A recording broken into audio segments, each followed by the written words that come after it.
ኢቲኬር የሚባል የኮስሞቲክስ ሽያጭና ንግድ ድርጅት ትልቅ ድርጅት ነው። ወደ 7 ድርጅት ምናምን የሚያስገድ ነው። አንደኛው ድርጅቱ ይሄ ነው።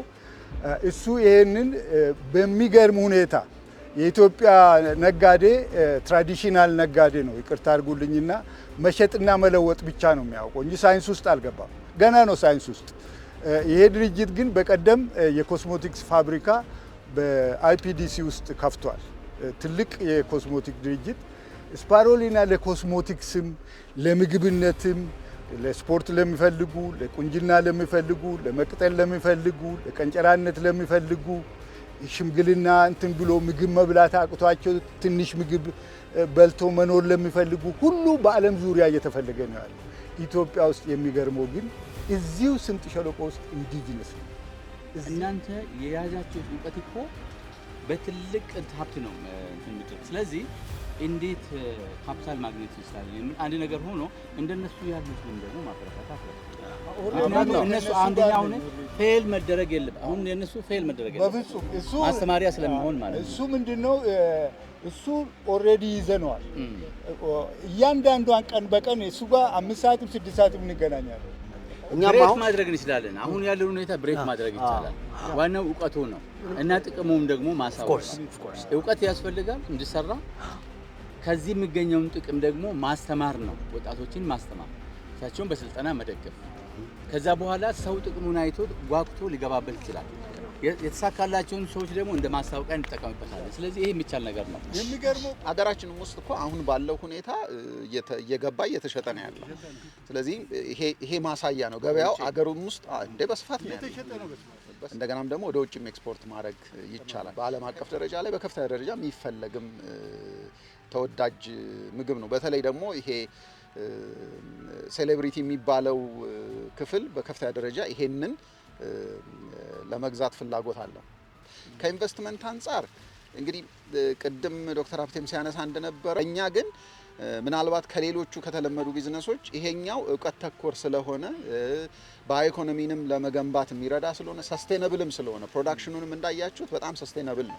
የትም ቦታ ወስደን እንሽጠው ብንል የፕሮዳክሽኑ ላይ አካባቢን ያበላሻል ወይም ኢንቫይሮንመንታል ፖሉሽን አለ ወይም ሌላ ነገር የሚባል አይደለም። ስለዚህ ከዛ አንፃር አዋጪ ነው። በትንሽ ቦታ ላይ በስፋት ማምረት የሚቻል ነው። ሁለተኛ ደግሞ ለየትኛውም አፕሊኬሽን መሆን የሚችል ነው። ሃይ ኢንዱን ከሄድን ወደ ሜዲሲን መግባት እንችላለን። ወደ መድኃኒትነት በምግብነት ደረጃ ልናደርገው እንችላለን። ስለዚህ በተፈጥሮ የሚገኝ ነገር ነው። እሱን ግን በትክክል ተሰርቶ ጉድ ማኒፋክቸሪንግ ፕራክቲስ ተከትሎ ለኤክስፖርትና ለሀገር ውስጥ የዚህ አሁን የምናየውን ማልኒትሪሽን ሰቆጣ ዲክለሬሽንን ከመተግበር አንጻር የሚኖረው ፋይዳ ትልቅ ነው። ለኛ የወደፊቱ ትልቁ የኢትዮጵያ ሪሶርስና ሀብት ነው ብለን ነው የምናስበው። አሁን ባለው ሁኔታ ኢትኬር ኦልሬዲ ወደ ስራ ገብቷል። ቡልቡላ ላይ ቦታ ወስዶ የማዘጋጀት ስራ እየሰራ ነው። ዘሮቹን እኛ ነን የምናቀርብለት፣ ቴክኒካል ድጋፍም ከኛው የሚያገኝ ይሆናል። ስለዚህ እነሱ እንደ ማሳያ ይሆኑናል። ዋንስ ኢትኬር ወደ ቢዝነስ ከገባ በኋላ ግን ይሄ የስፓይሩላ ኢንቨስትመንት ቡም የሚያደርግ ኢንቨስትመንት ነው ብለን ነው የምናምነው።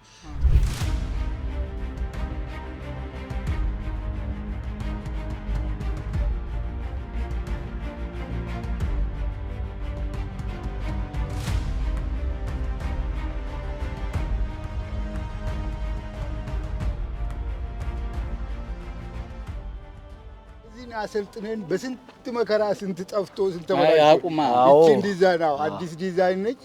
አሁን እቺም እንደ ፈርስት ፌዝ ነች። በአንድ ጊዜ የማዳረስ ሆነ 1.5 ሄክታር በአፍሪካ አይ ቲንክ ይሄ ራሱ እቺ ራሷ በአፍሪካ መጀመሪያው ነች። ምከር ነው ይሄኛው አሁን እኔ ኢንጂነሪንግ እኔ ራሴ ለምሳሌ አሁን ኢንጂነሪንግ ባክግራውንድ አለኝና ዶክተር ያስታውሳሉ በጣም ረጅም ጊዜ ወሰደ። ዋይት ቦርድ ይዘን ማስታወሻ ደብተር እያያዝን እየጻፍን እያንዳንዱን እንደገና ወደ ዩኒቨርሲቲ በቃ ፈተና እስኪመስል ድረስ ካልኩሌት እያደረግን ያመጣ ነው ዳያሜትሮቹ ማለት ነው። እንደን ዳያሜትሩ ከመጣ በኋላ ፔፐር ላይ ኦን ፔፐር ያለውን ደግሞ መሬት ላይ ማምጣት። ምክንያቱም ከሃርቨስቲንግ ጋር ከሚኖረው የፕሮዳክሽን ኳሊቲ ጋር እያንዳንዷ እዚህ ጋር ያለች ዲያሜትሪም የራሷ የሆነ ትልቅ ፋክተር ስላላት ማለት ነው። በሳውዝ አፍሪካ ተሞክሮ ነበረ፣ ፌል አድርጓል። ፕሮብሌም ኳሊቲ ኮንትሮላቸው ነው። ኳሊቲ ኮንትሮሉን እኛ አግኝተናል፣ ኦልሬዲ አግኝተናል። ከዚህ በፊትም ማሳቻለሁ። ኢቭን ኢን አሜሪካ ሃው ዲድ ዩ ኖ ዛት፣ እንዴት ነው የሰራው ይላሉ አሜሪካኖች። ጥቁር ሲያዩ የሆነ ነገር ሲሰራ እንዴት አድርገህ ነው የሰራው? አፎርደቢሊቲ አፎርደብል ማድረግ አለብን። የእኛን ማህበረሰብ የገቢ ሁኔታ እናውቃለን። ይህ ደግሞ በጣም አስፈላጊ ነው እና አፎርደብል ለማድረግ ከመጀመሪያው ቅድም አሁን የኢንሴንቲቭ ጉዳይ ተነስቶ ነበር። እናንተን ወጪ የሚያበዛባቸውን አንዳንድ ነገሮችን ለይቶ ያ መፍትሄ እንዲያገኝ ከማድረግ አንጻር የጀመራቸው ነገር ካለ እሱንም ታስቡበት ጥሩ ነው ካልጀመራቸው። በሌላ ዘዴ ግን እንዴት ነው አፎርደብል ሊሆን የሚችለው? ማስታመርቱ ከብዛት ምናልባት ህዝቡ ሲያውቅና ኮንሱም ማድረግ ሲጀምር ከብዛት ታስፉ ትችላላችሁ። እሱ የእናንተ ማርኬት ስትራቴጂ እንዴት ነው? ምክንያቱም ጥሩ ነገር ነው ያስቀው ገበያችን አቅሙን እናውቃለን። አሁን እናንተ ኤክስፖርት አድርጋችሁ ፕሮፊታብል የሆነች መቀጠል ትችላላችሁ። ዋናው ግን እሱ ብቻ አይደለም፣ ህዝባችንን መጠቀም አለበትና ያንን ግልጽ ካደረጋችሁ አክቹሊ መንግስትም የሚያደርገው ነገር ሊኖር ይችላል። ሶ ከላብራቶሪ አብረናቸው እንግዲህ ላብራቶሪውን ከሚያስመጣልን ድርጅት ጋር የፖርቹጋል ካምፓኒ ነው። ከነሱ ጋር ዳይሜንሽኑን ተነጋግረን በሚፈልጉት መንገድ እኛም ባስቀመጥነው ስታንዳርድ መሰረት የሚሆን የላብራቶሪ ፋሲሊቲ ነው ይሄንን ያደረግነው።